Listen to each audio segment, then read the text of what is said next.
Hey, y'all. What we got? Here you go. 1, 2. Oh, I think those back there are available too. Perfect timing. You guys walked in when it's like everything, all the pieces are together now.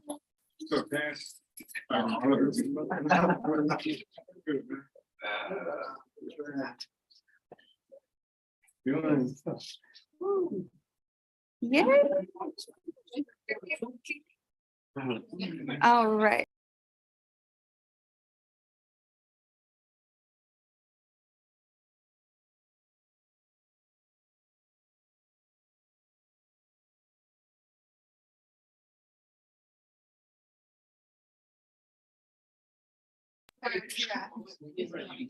Hey everyone, welcome to Mike Night at Midnight, the July show. We have Midnight in the house and we have Chance Acevedo, lots of wonderful folks here. Enjoy the event. We're going live, LA Poet Society here at Midnight Books, and can't wait. You guys are gonna have a good time. Thank you for tuning in. All right, hey folks. It's all live. Yeah, we're live streaming from YouTube, Los Angeles Poet Society. So all the folks on the YouTube can see. Woo, we got a packed house. All right, so I'm gonna put this baby over here, and we're gonna start the show. And I'm gonna put it right there in front of the house magic. Go ahead. And then I give you a hug. Oh, yes, child. Yeah. What's the homie? How you doing? Good. Welcome. It's good.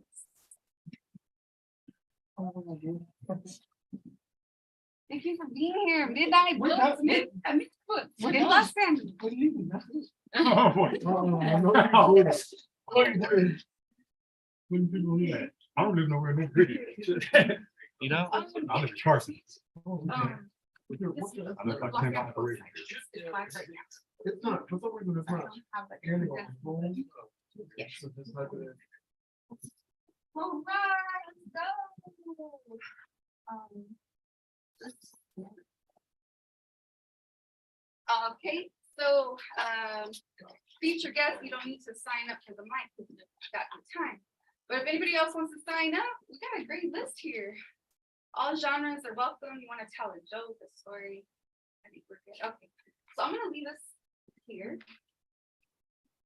And welcome everyone. Have a seat. Also, there's free poets, writers, magazines for everybody. And y'all, if you have your books or the merch, you can put it here. You can make some room. But you feel free to put your goods on paper too. So first, I want to invite y'all to put your phones on. Yeah, you have it on vibrate or whatever. And sometimes I have kids too, so it's like I need like have some kind of line. But that would be you can just put them on silent or vibrate. Okay.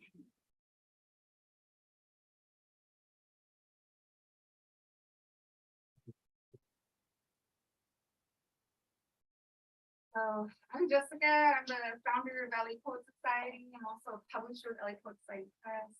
And 14. We've been here at Midnight Books almost a year. We've been doing this. So I just want to say thank you to Gabe. Let's give him an applause. And also for being such a righteous space for the people, you know, it's mutual aid, you know, representation and truth, talent, and real books on the shelf. So I love this place. I'm glad it's here. And definitely support. And there'll be time to look around also after the reading. So well, before I continue further, I want to start with the landmark.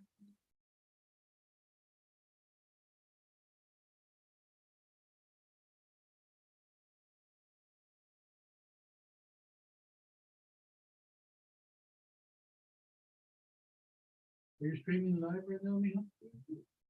On what, YouTube at Los Angeles Poet Society.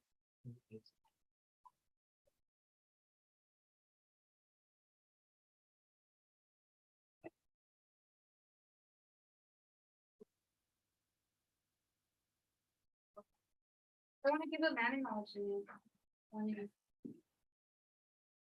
acknowledge all of our ancestors, all the indigenous, all the people here, here in this land before us. And I want to acknowledge the Dadavium, the Chumash, the Tongva, the Gabrieleño, also the Fernandeño, and all the indigenous and peoples of this land. And may that good energy and that sustainability of life that endured to bring us here continue through you to be good caretakers of Mother Earth for the generations to come.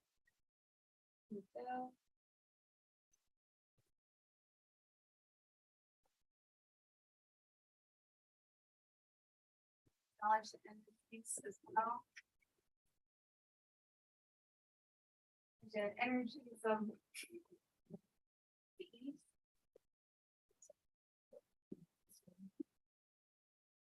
Honor the energy of the web.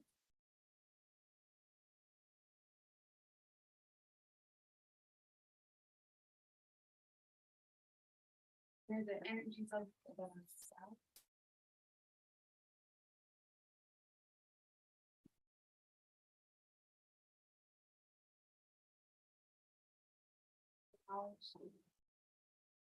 The wisdom, energy of the north, elders. Of course, the energy of Mother Earth, who takes care of us.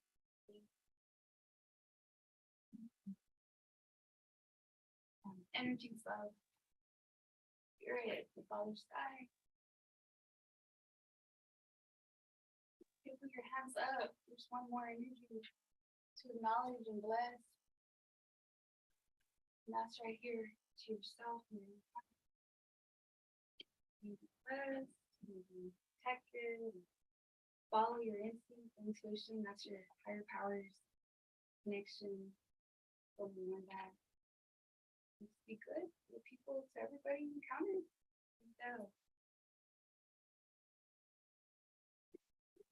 When I say that too, that means just the balance, it's the balance of life, the harmony, the duality, right? There's life and death, and there's, you know, the different energies. There's always this duality that lives in us and every living thing.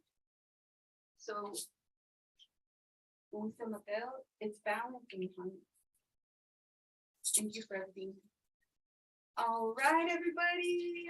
Thank you again. We're gonna kick it off. We're gonna start with a quick little right now. Have a seat. I'm straight. All right. Oh yeah, we have. Oh my gosh, our guests today. We have some all-stars, like celebrity poets, slam poets, teachers from across the U.S. East Coast in the house over here, right? New York, Miami. Yes. Yeah. And what an honor to have y'all here today. And I'll welcome them with their bio and everything a little bit later, but it's gonna be awesome. It's gonna be so great. So first what I want to do, we're gonna do our writing exercise, writing workshop.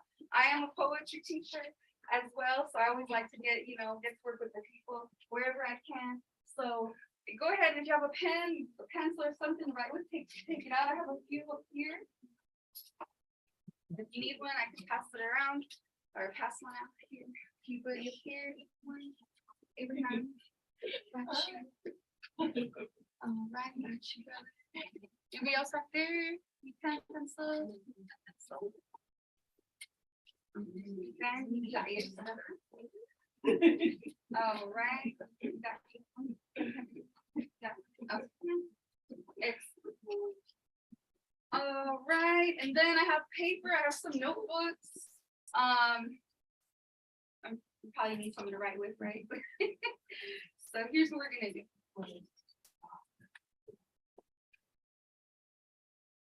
But while I'm doing this, I'm going to pass out the paper. But at first, I want to say this is optional. You can share if you want. You don't have to. It's all your discretion. But it's something I like to do at this moment, because I feel it's good to engage everybody in their voice, you know, that we all have that vocal empowerment, right? And some folks know, because a lot of y'all are writers already, but some, you know, are not so sure.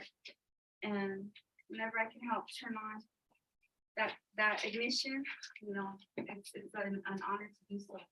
So that's how we do it. That's how we do it.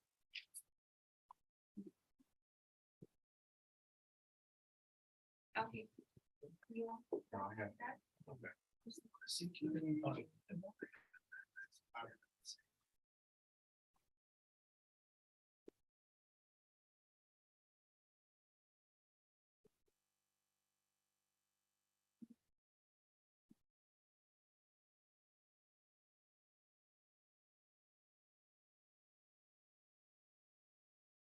Oh. Normally I have a little hand raiser. There we go. Anybody else need something to write with? To write on? Okay. Okay. Right on. All right. So what I want to do first is let you know there is no wrong way to write a poem. When it comes to creative writing, in fact, there's no wrong way to write it at all because it's creative, it's your imagination. So that means there's no right or wrong. It's just let it be free, let it be free. And I have some tips. I have 3 tips for y'all on how to unlock any like boulder in your stream. I like to say, think like water, go with the flow of your thoughts. You know, it's flow. That's also called stream of consciousness writing. That's my favorite way to write.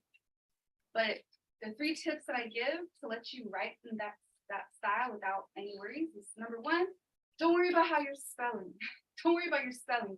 As you're writing, just keep on going with that idea and thought and just get it on the paper.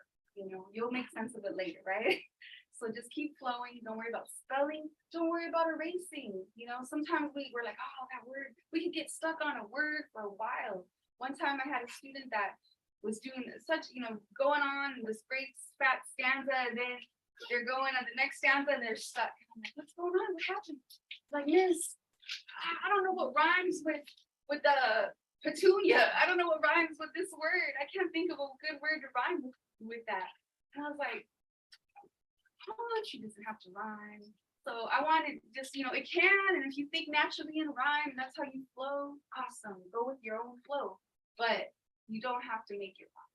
So don't worry about erasing. Don't worry about how you're spelling it, and don't worry about rhyming. Just let your idea let it fall on the paper, and that will free you. That will free you and let you think like that. So here's what we're gonna do. So I'm gonna give y'all. We have a lot of us in here today. I might run out of top little like prompts. These are Petunia prompts from one of my pals, Alex Petunia. So I'm gonna just kind of Alex Petunia, yeah, she's in my mind. She's in New York. The Infinite Poets are in New York right now. For those of y'all that don't know Infinite Poets, they're a group of poets that met through the Community Literature Initiative over in Los Angeles. And, well, anyway, they're in the New York Poetry Film Festival or something here. So they're living. So I'm going to give you your prompt. I'm going to ask for it back later. But I want to give you all, once you get your prompt, I'm going to start a timer. Give you all about 4 minutes. 4 minutes just to write right now. About 4, yeah. And you all were. Yeah. I think I have enough of this. And this one's for you. And hopefully you're not getting my receipt or something. If I give you a receipt, give it back to me. It should be a writing prompt in here somewhere.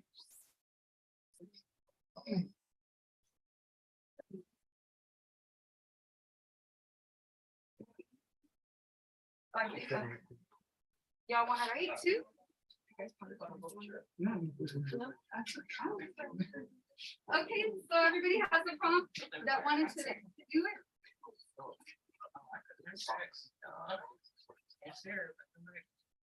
All right, so let's go ahead and we'll do 4 minutes.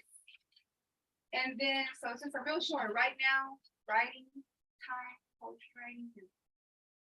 And then after 4 minutes, we'll see if anybody wants to share, it, or you can share it when you're up for open mic.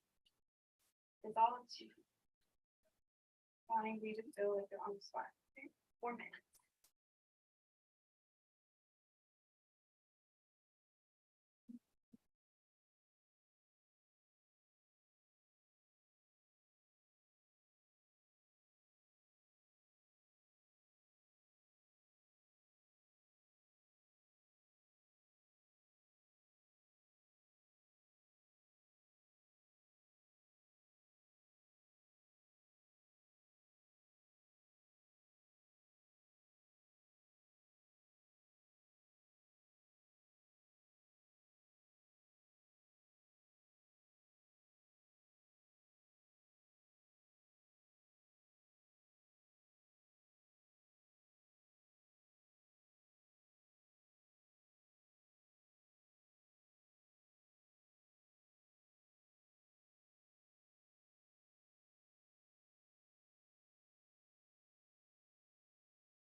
That was 4 minutes. I'm just wrapping up. Let's wrap up the last shot.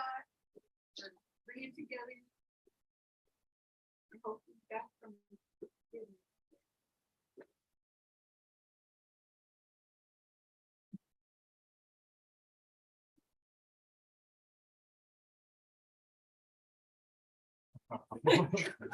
Should have knocked right. Well, if you want the other. All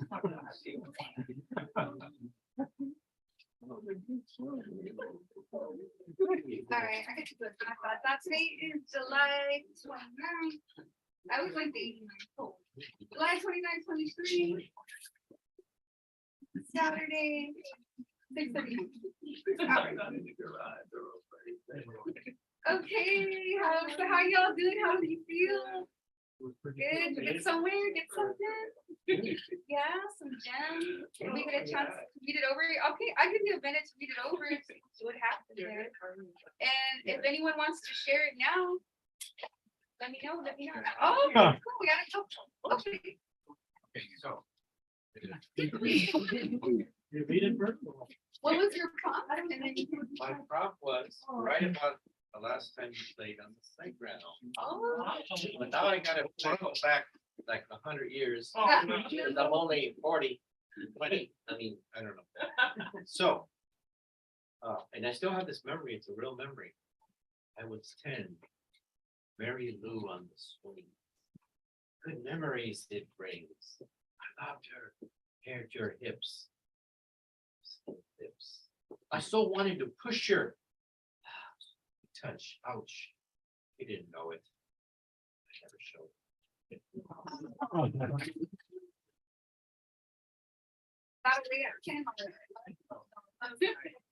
Anybody, I think you had your hands up. You like to share?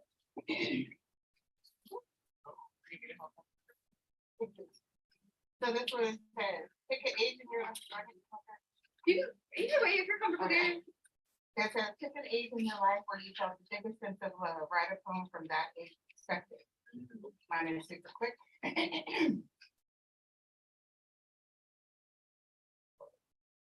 I came from the womb and was immediately slapped on my tush.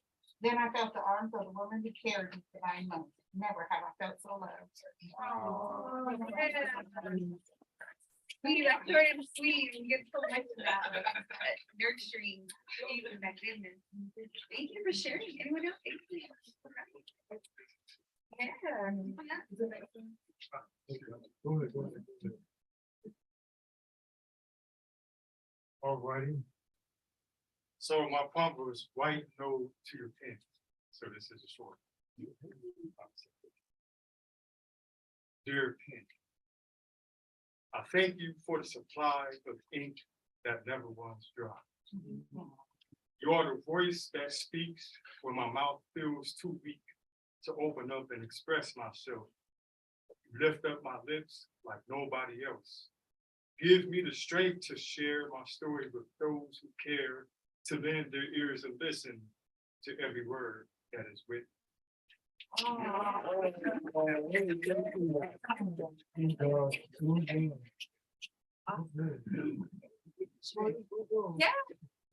Who you want to go? Go. Ladies first. Yeah, Ladies first. Ladies first. Hey, y'all. Okay, so let's see. This is different for me. This is a learning process.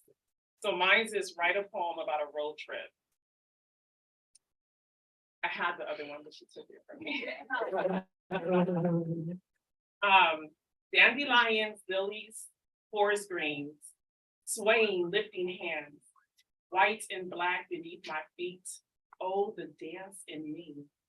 One with God, one with Adonai, music pumping in veins, rhythmless, free in the wind, free in mind, unencumbered by society's lines.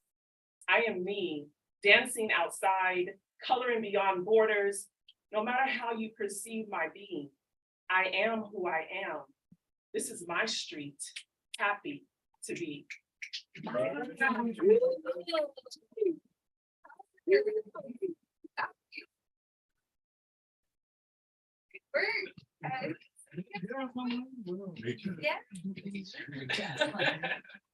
Poetry on the spot. That's what we made the This one says, write a poem about socks. Question. So why don't you give this anyway? I got dancing feet, dancing in my socks. My socks, they really rock and they roll. They're out of control. When they hear the rhythm of the dance, my socks have to prance, have to move with joy. My dancing socks really rock. They can go and go and go all night. It's truly out of sight. A wonderful sight to see, the way my happy socks guide the rest of me. To the dance of life's beat. I can't hold my composure or my seat. And my dancing socks are going, going and showing. Wow, these socks are awesome. Dancing in my socks.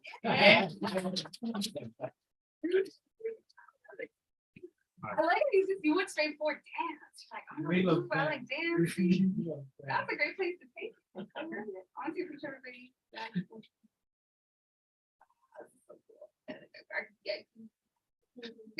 Anybody else? Are you, open mic time, which is gonna be.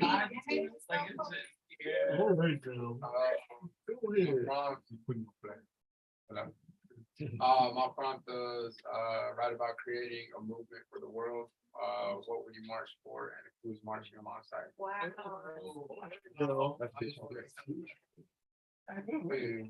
I call it the gratitude movement. Living in truth, the mask of falsehood is removed to reveal bottled emotions and fake smiles. Taking the moment to process and reflect, the sense of being grateful becomes present. Those who walk with me live with honesty and grounding.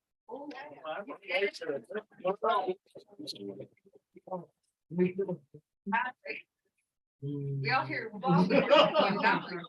Anybody else want to? I'll share mine.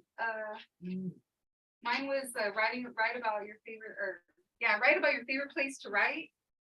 And honestly, well, I do this like what I just did y'all, so I can write because I kind of don't sit still. And so this is a great place to write. But I remember like my last not my last, but a memory I always have of what my favorite place to write is. My favorite place to write is from up above. An elevated space that lets my caddish instincts emerge and let out emerge and let out like a whale at midnight, tail flinging and twitching, giving direction to my feelings, my thoughts, my electricities under each fingerprint. The height makes me envious of all the movement below, the shapes of your head, where your hair stops and scalp begins, the shifts the shifts in the weight you carry, the teetering obstacles over your belt and under your shirt, the sleeves that wisdom tills as you iron out your favorite shirt before hanging it over on the side. It's a work in progress, but it's thank you. Like, yeah, y'all remember Borders Bookstore? Yeah. I have a favorite Borders bookstore. So I love music and then I love books so much. Anyway, yeah, it's just like one of those chairs over the window, at the window, looking at the, like, just the movement, the scene. I love watching passersby, and I like being on a One of my perch. first jobs, I made coffee there when I was 16. Borders, oh yeah, so cool.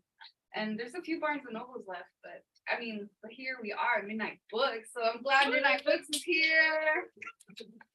I'll sit on top of that because my favorite place to write. Stop talking about it, I'm perched. All right, let's get this party started again. Well, it's been starting, but let's continue this party. How y'all feeling? Open mic, about 5 minutes, and remember all genres are welcome. And I'm gonna pass this around to put your prompts back in. We'll read them another time. Thank you. And George. All right, and we'll start the mic. Thank you, everyone. And thank you all for sharing. You guys are awesome. Sometimes I don't know how people are going to feel when I'm like, hey, you're going to write something. You want to write something? Sometimes it's the right now workshop. Okay, let's go. We have, oh, really? Okay. Nobody's put number 1, but I put my name on number 2. So, well, I'm really excited to have our featured guest here. I'm gonna read one of my poems here. A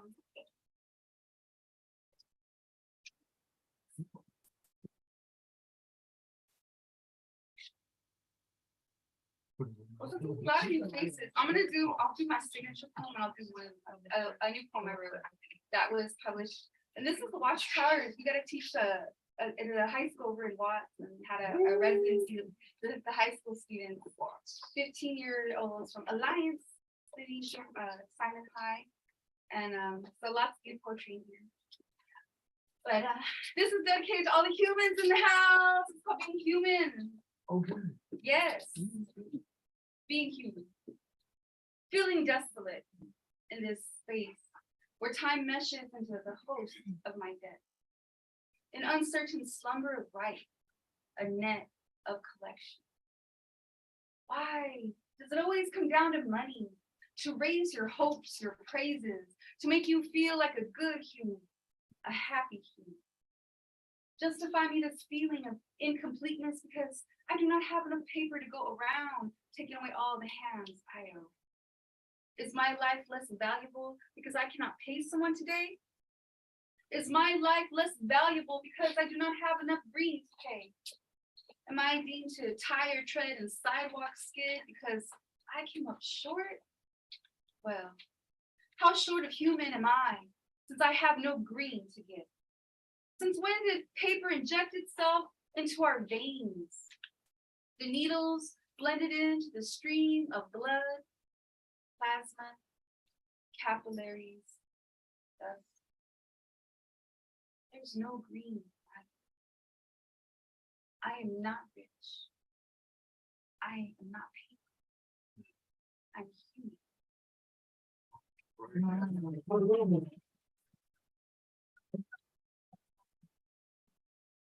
And this one was inspired. I don't know if you ever had a chance to write while listening, just kind of like an instrumental flow.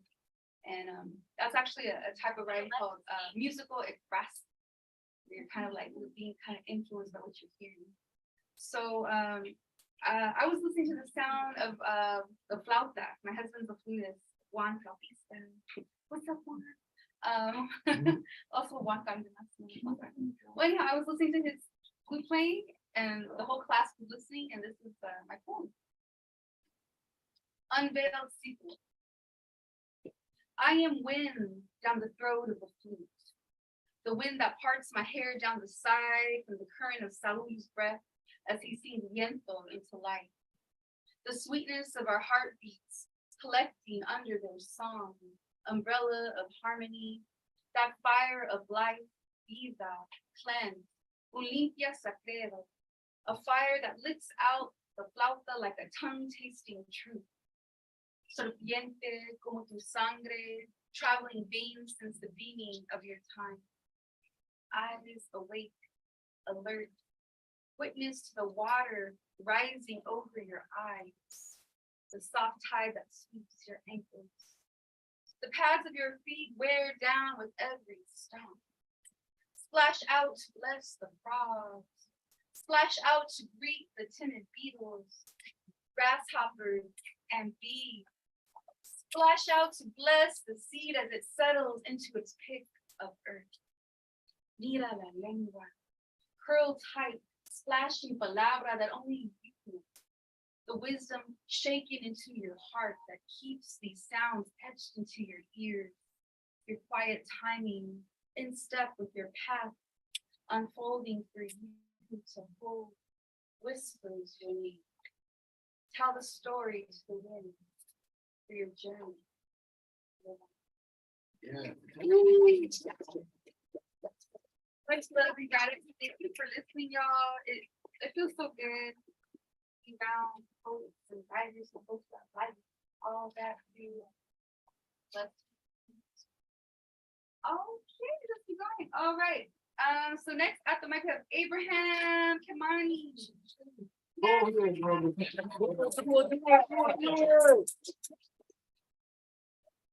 Hello, people. I tried to finish this poem on the 4th of July, but it took me a week to write because I have so much to say. But I can get it out the way in 5 minutes. It's called Balance of Power. God created all men equally, gave life and liberty to everybody as a natural human birthright, irrespective of race, class, and sex. He did not have preference for the Jew over the Greek, the bond over the free, male over the female, for all was made to be one in Christ Jesus, not as citizens of one nation, but as inheritors of the earth, in pursuit of abundant happiness. But it is painfully crystal clear that the scribes who drafted the Declaration of Independence 247 years ago were not Revolutionary War heroes, fighting to abolish a system that has proven to be divisive in more ways than one. Nearly 2.5 centuries later, the government of Uncle Sam does not equally value all lives and livelihoods of people.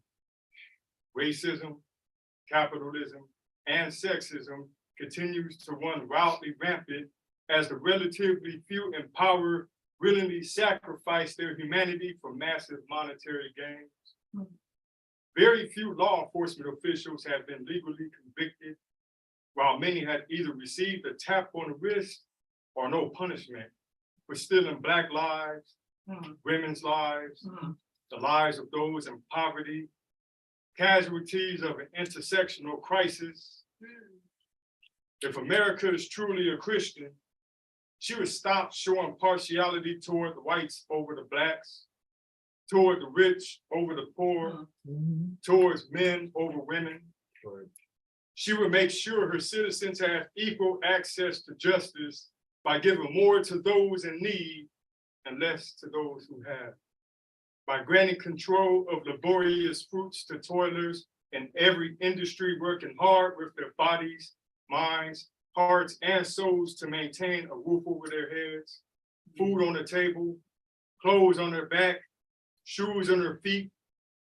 Most of all, she will ensure all people can live an abundant life on her soil without any fear of losing their lives at the hands of the state for simply being who they are.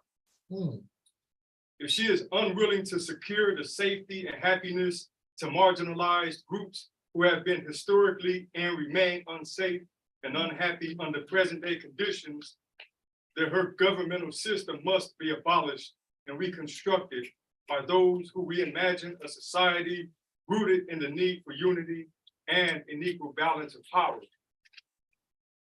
Only then can America live up to her Declaration of Independence, her pledge of allegiance to the flag, and be one nation, one people under God.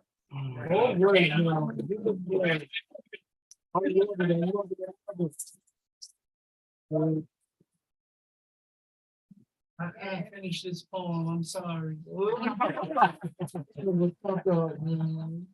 Actually, like, you know, it's like a manifesto, like, start passing it out all over the place. Honestly, yeah, the whole 4th of July, the pledge, like, my kids are like 5, 6. I'm like, I don't want them to say that. It's bull. It ain't true. There's no justice for all, you know, it's such, you know, hypocrisy. And when you see everybody like, what was wrong with you? You know, I'm like, what are you celebrating, man? So fight for us, you know, let's get some victory, then we're celebrating, you know. Righteous Abraham, thank you for sharing. Yeah. All right, next we have Undercover. Uncovered. Oh, Uncovered. oh, Uncover. I'm here to support. Oh, She got that 1, 2, 3 piece. Come on now. I came all the way from Colorado. Let's go. Let's go. Let's go. Everyone. Let's, yeah. On the count of 3, boo. 1, 2, 3. okay, get it out, y'all. I'm gonna let her do what she likes to do because we're not gonna. She likes to fake. Come on. But she's what can you stage your mind? All right, let's bring up Nathan Castellano.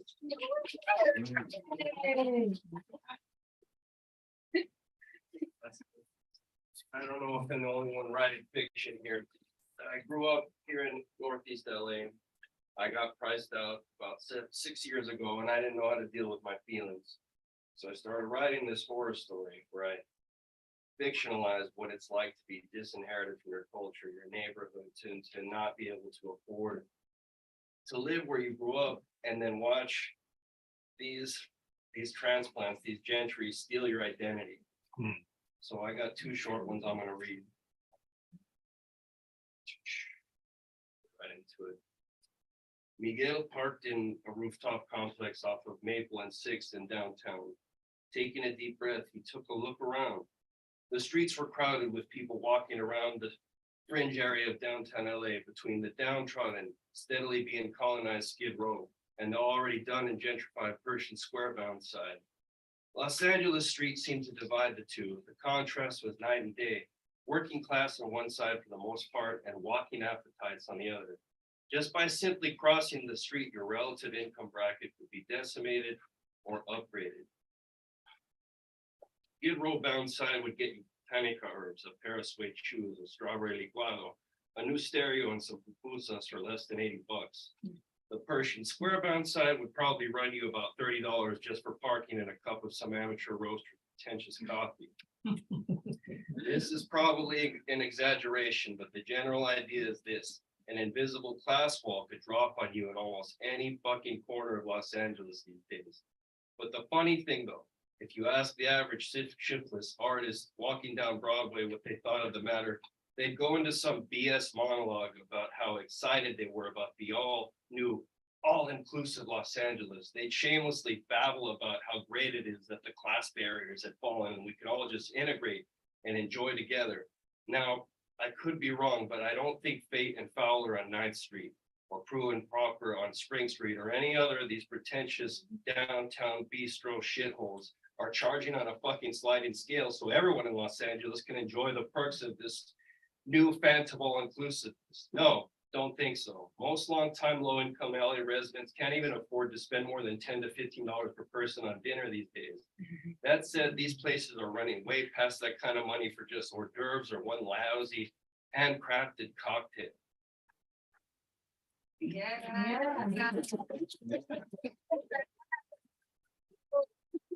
To the point. And this one real quick, just one quick thing. Okay. Sufficiently calm to tell me about your dream now, Victoria asked Alina.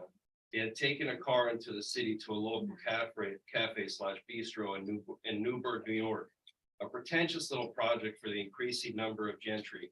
It was one of many investment endeavors that Victoria currently had in her pocket. Sitting on the mock urban seating that was part of the cafe's contrived aesthetic, Alina looked around a bit before she answered. The whole cafe had been engineered to give the feel of poverty without actually allowing financial access to the place to the impoverished. With menu items like the $13 latte libre échange, $27 truffle jam pancetta croissants, this fact was highly apparent. The tables, chairs, and bar paneling were all synthetically rusted, and the baristas and waitstaff dressed in a way that was supposed to suggest that they were some sort of lower class art gurus of the street. The management's name for this was known to the employees as working class chic. Essentially, the place was a highly orchestrated theme that unconsciously loaded the upper classes with the misconception that they were just as culturally enriched as the lower classes that their privilege inadvertently obliterated. Anyone doubting this petty little display of persona grafting could easily dispel their doubts by asking the local gentry what class background they believed they came from. The answer more often than not was, I come from a working class background. Considering the academic privilege and financial upbringing of the average person saying this, it was outright fucking laughable. Various students from Mount St. Mary's College absentmindedly sat around and chatted with friends while their individual tutors labored hard to do all the studying and classwork that said students' parents had bribed them to do for them. Not a care in the world, they would all eventually ooze into their unearned seats as the country's next economic elite.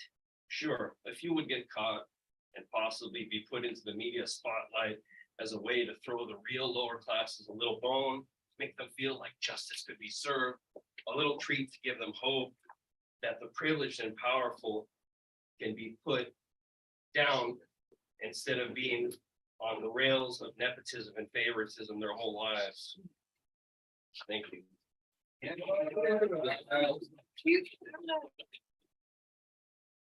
Love it. Come back. Remember Mike Night at Midnight, we're always here the last Saturday of the month, 6 to 8, yeah. I just want to say this real quick. I got a text. It says, tell Ebony she has online fans from put it in the chat and supporters who would love to hear her spit tonight. Go ahead. Come on, come on. Support. Good, don't worry about You guys, we got it. it. I support you. That's a text. You guys, don't pressure. Onyx and Come Ghetto. on. I want to say that was awesome, Nathan. I was gonna say my favorite type of work is truth telling, stuff that's just real, things that we experience, that we've seen, like for people to say exactly like it is. It's like it takes courage, but also like it's just so righteous because when we speak up, or any of y'all speak up, and you're telling truth, you're speaking up on behalf of all of us and bringing us to the front, and that's what we need. We need more of that. Well, I don't know, ever know whether I'm getting a handshake or something thrown at me. Oh, no, that's true. Oh my gosh. Okay, by my place, and I came. I don't know if you guys heard of something, but that's where I live. I reside. Anyway, there's a spot there. That got judged by. I'm not gonna say the name right now, but I gotta say sandwiches. That's their food, just like basic sandwiches that you can make yourself for like $14 or $15. It was a tuna sandwich. It was dry as F. Dry, it's just, here's a lettuce and a tomato on it. I'm like, what's so custom and culinary exquisite about this for $15, $14? Yeah, Can I tell you a story? terrible. A quick one. I used to cook for rich people in their homes, and I'll tell you why they'll pay that kind of money, because gentry don't know how to cook. I once had a Oh. lawyer who worked for Disney who wanted me to peel his oranges for him, because he said his nanny had peeled his Oh oranges. my for god. him. Oh my I got god. tired all day. That's just insane. This is a 50-year-old man. Yeah, I said, why is my own mouth? Okay. All right, let's keep up with how you feeling, everybody. Feeling good?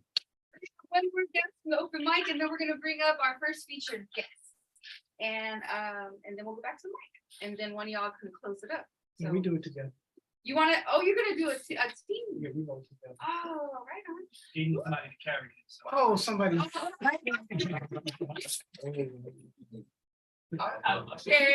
I wrote Hanson's book, so that's what I'm gonna do. Wow. I love you both. I'm gonna tell him how I broke my finger. Dang. All right. Okay, so let's bring up Luce Banjo.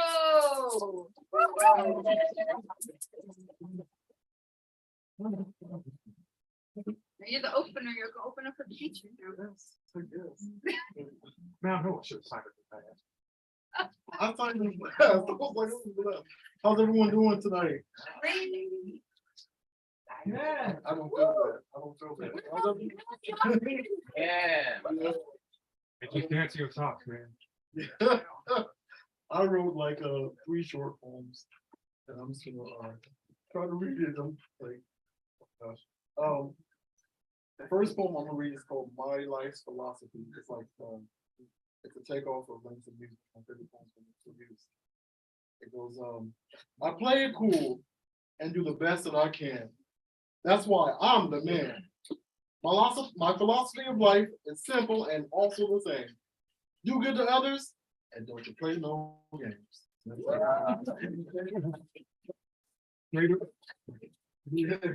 Other one I wrote, that's from a lady's book, 18 Poems from the Heart. This one is called Love Healed My Heart. When my love life was over, I didn't want to love again. That's when love found me a new and beautiful friend. When my heart was wounded, did not want to trust at all. Love arrived and helped me stand tall. Love healed my brokenness. Love came and it blessed. Love lifted me to Mount Everest, to its brightest height. Love made me take flight. Love took me to heaven with God and the angels above. Love, yes, love, you healed my broken heart.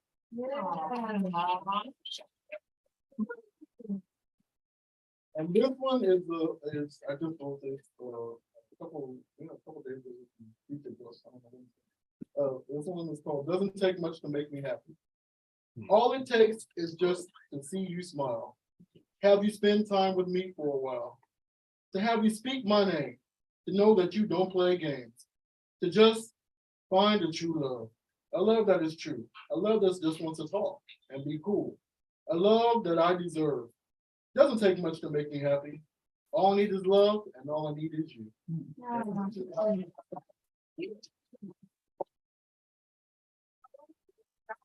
that was awesome. And you have a show, you wanna tell them about your Okay, radio I have a show? podcast. Yeah. We're actually on break right now. I have a podcast called Big Old Stop 20 Countdown. We start the 8th season in September. So if you want to be on it, let me know. Oh, right. Y'all ready for our feature? Yeah. right. You got a little bit. How everybody y'all ready for the feature? Yeah! They We just here to support. They're We just here to support. We just here to support. Dang, you're not letting us on that. But yeah, all the way with Colorado, Florida, holding it down. Oh yeah, that state's been breaking my heart a little bit, but I'm glad you're there. There's some righteous folks that are gonna That's right. turn it the other way, right? I'm grateful for that. But all right, I'm bringing up your body. That's what I want to do. I want to introduce you to Chance Acevedo in Midnight. And where? Okay, give me a second to load it. I was trying to be slick and have it all in there. But I'm really excited, and I hope y'all excited too. So here we go. It's here. It's here. Here. I got it. There it is. Okay. So first of all, I want to give a shout out to Sandy Shakes, first of all. Y'all know Sandy? Give her some love. Part of LA Poet Society for like 4 years, I believe. And she was the host of Tonali Thursday Open Mic, which was one of our Zoom open mics. It started in the flesh in Boyle Heights, and then COVID happened and it went online. And Sandy was our host with the most and curated the guests. And it was because of her that I got to meet Chance and Midnight, and they were features through our Zoom open mic through Tonali Thursday. So yeah, that's right. She wanted to see how it was done. Oh my goodness. It's like Wow. There knows. That's fair. We can do it. I'm all for that. I'm a bohemian. I'm a very big hippie kind of like the love. So it's good. I know your brothers. I feel it. But it's like such a pleasure to have you both here, and it's because of Sandy too that she brought you, or I don't know, y'all got connected and I got connected to y'all. So I'm happy you're here in the flesh. Midnight at midnight. Midnight at midnight. We named it after you, you know. So without further ado, well, first we'll talk about Midnight, writer, spoken word artist, facilitator, and mentor. Philip J. Curtis is a native of New York with roots in Jamaica, West Indies, who arrived on the Colorado Springs poetry scene in 2006, bringing with him a brand of New York City's straightforwardness and swag, along with the sensual son of Jamaica, West Indies. You know that? You mentioned Mr. Curtis established LoveSaVerb.com. Love's a Verb. Love's a Verb. Sorry, LoveSaVerb.com. You were right the first time. Don't ever edit yourself. Lucifer was right. LoveSaVerb.com. There we go. Combining his love for music with his poetic flow. Midnight is also an avid community steward. He's facilitated poetry workshops at various high schools and colleges. He's supported nonprofit orgs like Life Without Lupus.org, Tessa, Finding Our Voices, GATSA, Poetry Right Now, and Art from the Ashes. He's a founding member of Here Poetry. Yeah. And Here. And in 2009, he established Poetry 719 on Facebook. 719. If you were to knew how to write your Boston. bio, she would have read it. They were talking to me like, you Like 2 pages. I don't think it's so swag. I'm an LA girl. What I say? What? congratulations to 09s when we started LA Poet Society, so we're the same age. We grew up in the same time. Or words.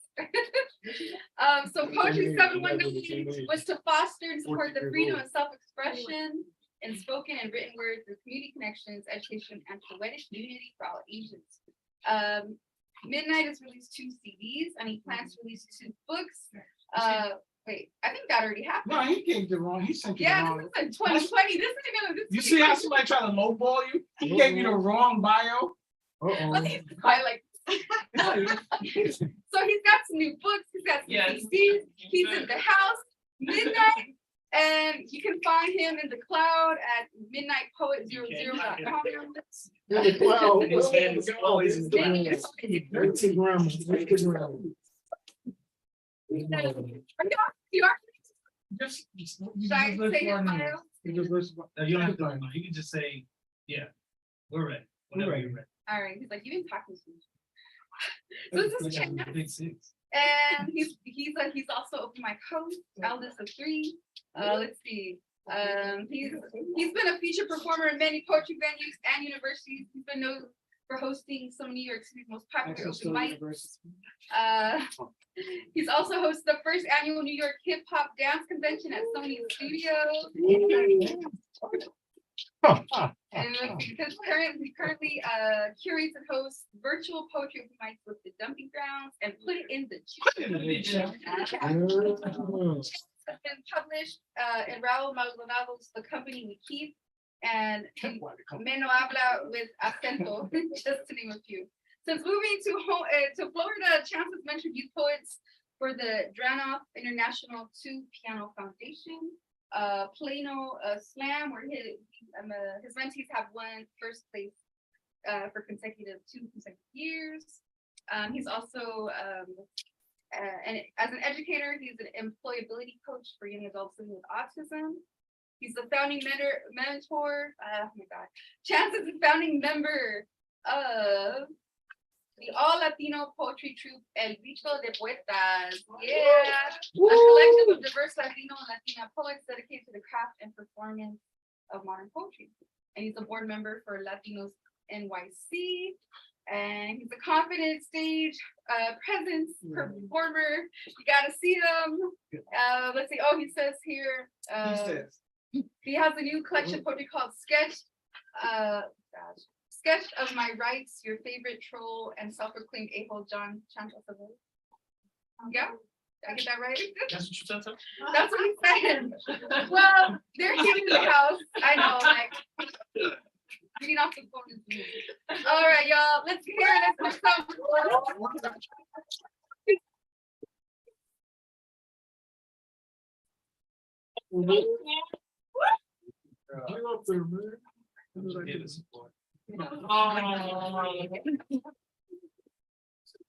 Best man. Thank you, you got it. I'm here to show you how it's done right. So when the next guy comes. Oh my. Oh, you know wow. what that is.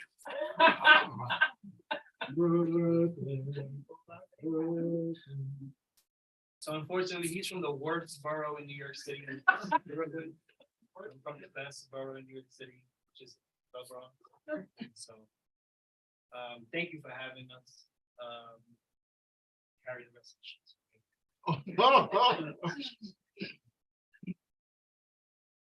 Dear child, this is not about skeletons piling up in a room you hang your clothes. I don't care what closet you walk out of. I will gladly hold the door open for you. We can talk and walk this runway or foyer as you decide. I can care less what rainbow flag you want to wave in your room. It doesn't change who you are. Panda, bi, transparency is all I ask of you. I cannot protect you from secrets, but I can protect you from them who think they can put their hands on you. For you, my hands will be non-binary, transitional, transgender, whatever you want them to be. Speak to me. I have given you that trust. I will always ask you to walk in front of me. I love seeing what God and loving parents have created. Will never ask you to keep skeletons, Halloween, and science classrooms. It's all they are good for. Dear child, I will never ask for you to be normal when you are already divine. I found your glitter way before you found your puberty. It wasn't you trying on your mother's shoes, boy, or you playing with G.I. Joes and cars, girl. You were made this way because you are perfect. I don't care what closet you walk out of. I will gladly hold the door open for you. The only thing I care about is what time you make it.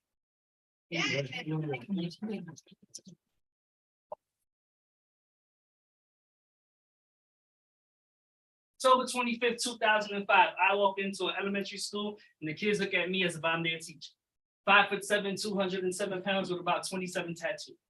I walk in and tell the kids to please take out a clean sheet of paper and something to write with. I have an assignment for them. Every kid in the classroom looks at me and says,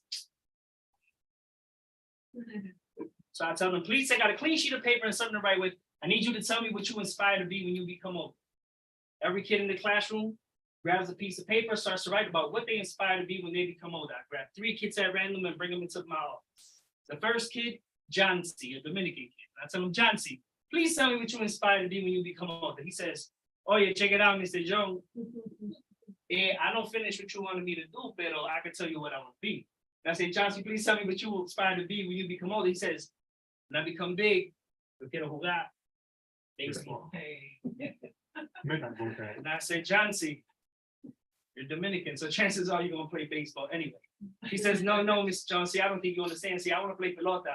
Now I don't care if it's in front of a lot of bit of people or a little bit of people. And I say, a lot of bit of people? He says, yes, I want to play pelota in front of a lot of bit of people or a little bit of people because me and my father used to play pelota back in New York. But ever since he got his leg blown off, it's kind of hard for us to go outside and play catch. So I want to play pelota in front of a little bit of people or a lot of bit of people. So he can sit in the stands and say, hey, that's my boy, it's an enemigo. And I say, cool, but whatever you do, keep your head in these books and stay in school so no one plays you for a fool. And on top of that, nobody takes your money. He says, Tato, which to me, that really doesn't mean anything in the video. He walks out. The next child that walks in, Jaffa, cool, calm, collected, African kid. And always says, Jaffa, please tell me what you want to be when you become old. He says, Mr. John, when I become older, I want to be a writer. I said, well, what kind of writer you want to be? He says, I want to write books. I said, what kind of books you want to write? He says, I want to write books to teach African-American parents how to treat African kids who come to America. He says, because ever since I've been to America, I've been told to be less African and be more American, and I don't know how to be less African and more American. Please explain to me what the colors of my flag mean. Explain to me Ramadan. Explain to me why I have to starve myself for 30 days. Please explain to me why I can't wear deodorant and have to wear these natural oils. Say, Jaffa, it sounds like you're a little angry. Maybe all you need is some anger management classes. He says, no, Mr. John, you see, I know that I can't change the world, but I know that if I can change the mind of a few people who can help me change the world, then I've done my job. And I say, cool. As he walks out the room, calm, cool, collected. And he says, next child that walks in, Nevaeh. We all know Nevaeh. Mr. John, my name is Nevaeh, heaven spelled backwards with a capital N, and please don't you get it twisted. I say, Nevaeh, please tell me what you aspire to be when you become old. She says, I'll tell you what I want to be when I become old. What I want to be may not be what you want to be becoming old, okay? I say, Nevaeh, if you don't slow your little sassy ass down, I don't think I can tell you what I want to be, because what I want to be may not be what you want me to be. Okay? And I say, okay, test me. And she looks at me, mahogany brown complexion, 10 years old, in the 5th grade, and tells me that she wants to become a stripper. I knew it. So, slap myself in the forehead because I can't believe I'm about to have a conversation with a 10-year-old about being a stripper. But because I'm the adult in the room and you can't discourage any of your kids from any of their dreams, I ask her, Nevaeh, what kind of stripper you be? And I slap myself on the forehead again because I can't believe we're about to have this conversation. So I tell her, maybe you want to be the kind of stripper that slides down poles, takes off her clothes, and gets touched by various men. She says, yeah, you know how many women slide down those poles? I say, no, I don't. I really don't. I said, well, maybe you want to be like Janet Jackson in that video where Jermaine Dupri takes out his credit card, puts it into the wall, the screen goes up. Janet Jackson is dancing behind the screen. She doesn't get touched by any man. She doesn't take off her clothes, and it seems like she makes some pretty good money. And she says, that sounds like a good idea. Then I slap myself in the forehead again because I can't believe I just agreed with a 10-year-old what kind of stripper they could possibly be. I know this most of the story, so I asked her again, Nevaeh, please tell me why you want to become a stripper.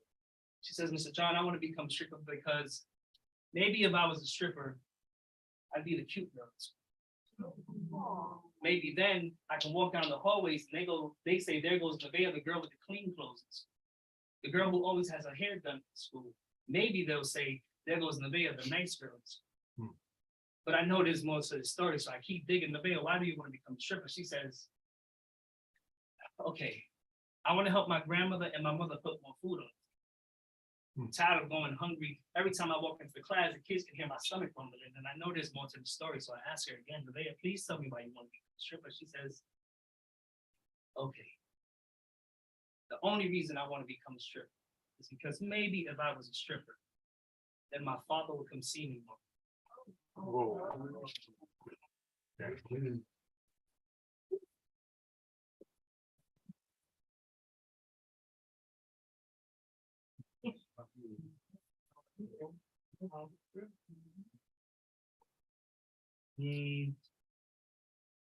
Let's see.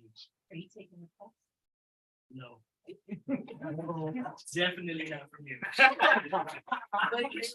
For me? No. You're the spawn, so you know a lot more than anybody else in the room. You encourage people. No. What do you think? You know, it's my favorite. And I want to hear it. Okay. 20 years ago, you got it. If you miss a line, nobody knows. Go. I will. Oh.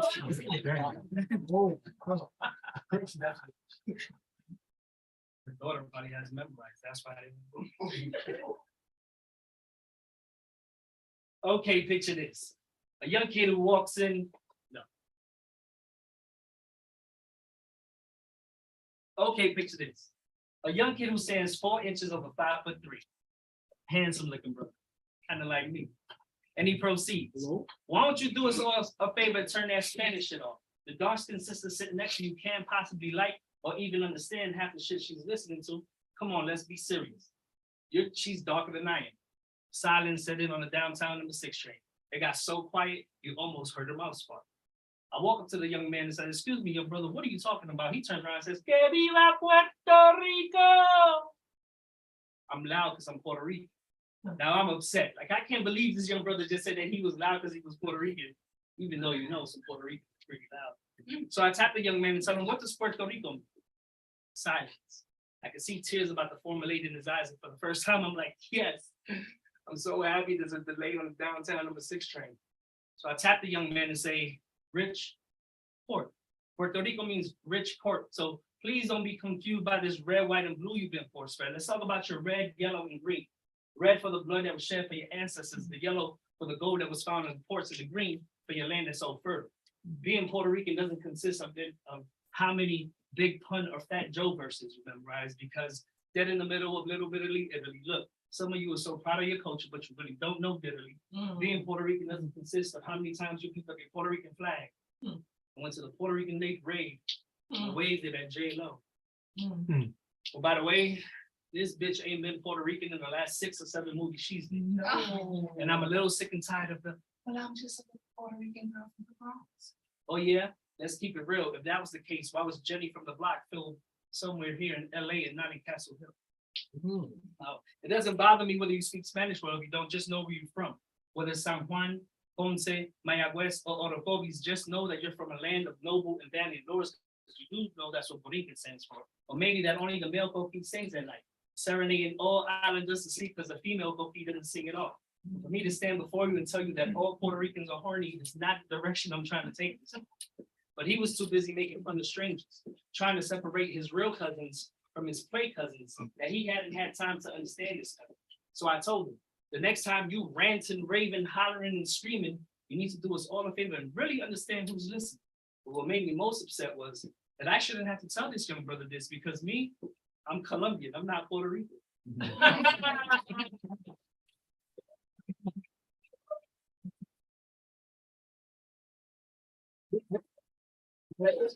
I want to thank you all for coming, because the only thing that a poem wants is to be heard. But I dare you to listen, pay more than the usual attention, become the intervention that can help teach our adolescents. You see, some of our teenagers have gone astray. Internally, they feel a certain way. Confusion meets depression. I heard it's been said that absent fathers still teach fathers. And bullying gives you the personal view that you're less desirable, a powerless individual. Teens succumb to sex, drugs, and drinking, giving way to suicidal thinking. And that's just the beginning. Rap lyrics are winning. Clipping and I gotta get mine, replacing real dreams with the dreams of selling drugs, being put in street life at 13. Not sure if you live to see the age of 14. And parents, some parents aren't even parenting because they too are still children. So I dare you to listen to the boys that buy pants that don't fit so that they can fit in. To the children that have the delusion that it's cute to wear high heels, tight jeans, and makeup. Little girls that envy adult women, underestimating the power of flirtation. In the meantime, you have grown men that want to fulfill these desires. When these desires become fertile, it gives birth to sin. But we can still teach our children, even when they're not listening, hoping one day they will remember, instill in them self-esteem, morality, and life's realities. Teach them spirituality that can be passed on from generation to generation after generation. Again, I want to thank you all for coming, because the only thing that a poem wants is to be heard. But I dare you to listen.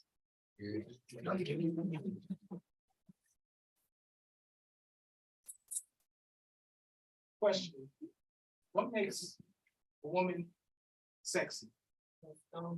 Is it just a gift or something attached to an alarm clock? Does sexy ever stop? You see, some women have a persona of femininity with an exclamation mark of sensual sexuality. But my question to you is this: in what ways are you still sexy? Having gone through life challenges, those dumbass boyfriends, the premature I love yous, the difficult marriage you might have went through, telling you, baby, sexy and never left you. Years of pushing your babies in a carriage, being put in the same category, people assuming that same story. Well, that's just another welfare mother without a legit father. Walking the aisles in the grocery store, trying to figure out how to stretch these dollars to buy you more. Yet if someone saw a man in public with his children doing what he's supposed to, they want to give him more praise than you. You probably say screw him, because all they ever did was screw you over. See, sex is not about what you wear or how you walk and talk. Sex is about what's in your heart, what's in your mind. Do what you do to feed, clothes, and respect, to help. Being a parent, I part all the time. Sex is never left. Never having a moment to sit back, relax, and unwind. Carrying your own load and other people asking you, well, can you help take on mine? Sex is that caliber woman that won't stand for nuts and have a woman that takes pride in the appearance of herself and her children. Sexy is your confidence and perfectly perfect for deserving man. I'm telling you, sexy ain't never left you. Now, some would see and comment on the side of your chest or the shape of your behind, even with an extra pound or two. Sexy is cute. Sexy is so much still you. You see, sexy makes me want to perform magic from my fingertips against your skin, arousing us to kiss and touch, baby love, desire, passion takes over you and I. Sexy, oh, it is what it is, but it's never, ever left you.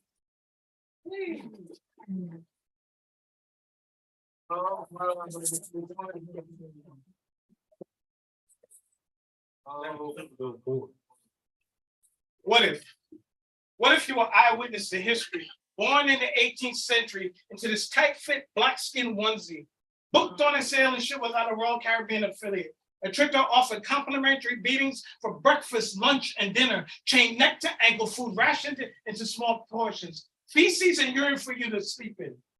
Have I captured your attention? Welcome to America, land of the free. As long as you don't have skin like me, where a grown man still called a boy and put in the auction block. And his wife was pushing and breathing and pushing until out come a child that isn't his. Master's green-eyed son that's raised in the main house by a white woman by the name of Liz. What if you were like me, born in the 1960s, where signs on doors still read right only, and peaceful protest sparked movements, and black folks was arrested for disturbing the peace simply because they wanted to buy something to eat. But could be fought to fight for country, yet to fight for equal rights was still incomplete. Since many believe that we can only be good at picking them up after others and sports. But could it be a possibility that I could run further and faster than you because Bloody Sunday dogs and fire hose were like this? What if you took my skin, put it over your face? Could you live the life that my forefathers did? What if you was my friend Kerry? Born in the year 1980, in Houston, Texas. And on his birth certificate, under the word race, it reads Negro. Houston, we have a problem. I have a question. Would you rather live as a Black man to the age of 100 or as a Caucasian to the age of 50? What if all lives mattered? Way back when, with Kunta Kinte, the same way they try to convince us that all lives matter today. But again, maybe all lives do matter. Black lives are excluded. What if? What if? What if?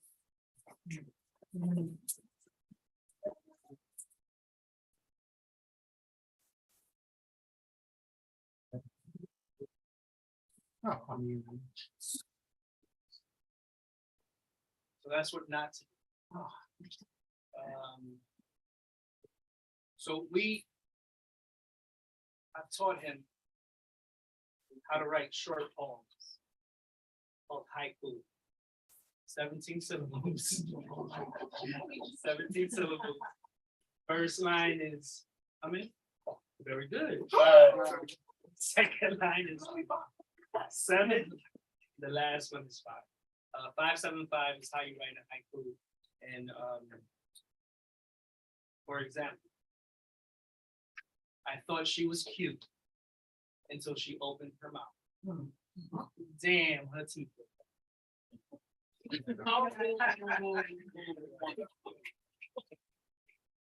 Had a date last night. Went better than expected. Tonight, I'll try for this.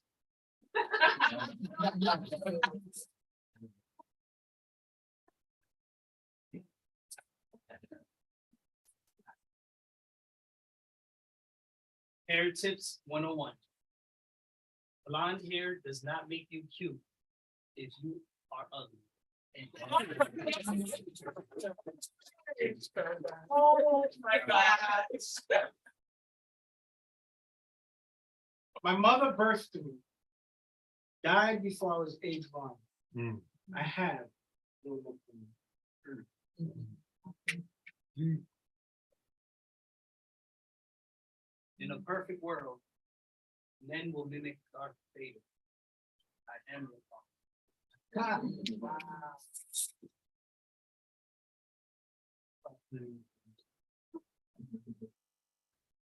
Look, I'm at homeless.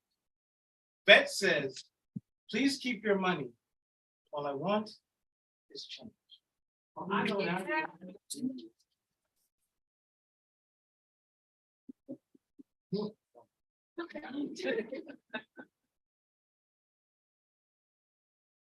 Never liked mirrors. Afraid to know what daddy looked like growing up. Wow. Educated but filled with the white man's teachings, the masters.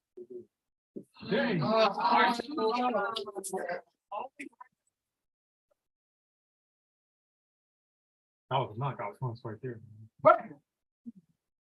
A dog is a man's best friend, except during the civil rights.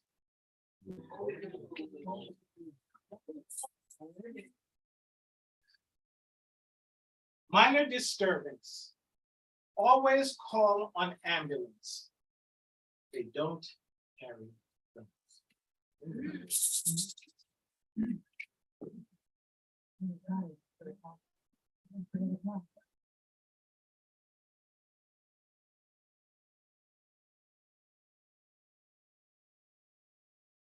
Used to keep scorecards of women and his daughter asked, Daddy, what am I? Whoa. Right.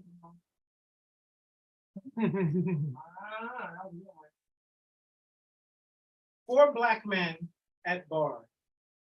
12 shots. None of them bullets. Still fits description. Damn.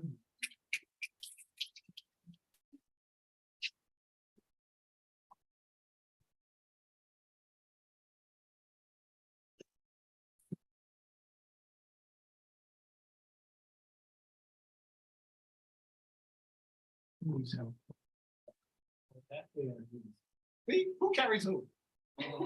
Okay. Carry my books.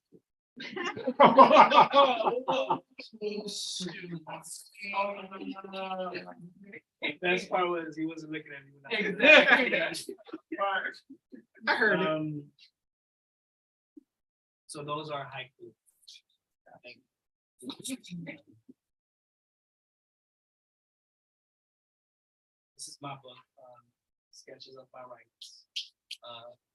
Unfortunately, I don't have any more copies. Sold out.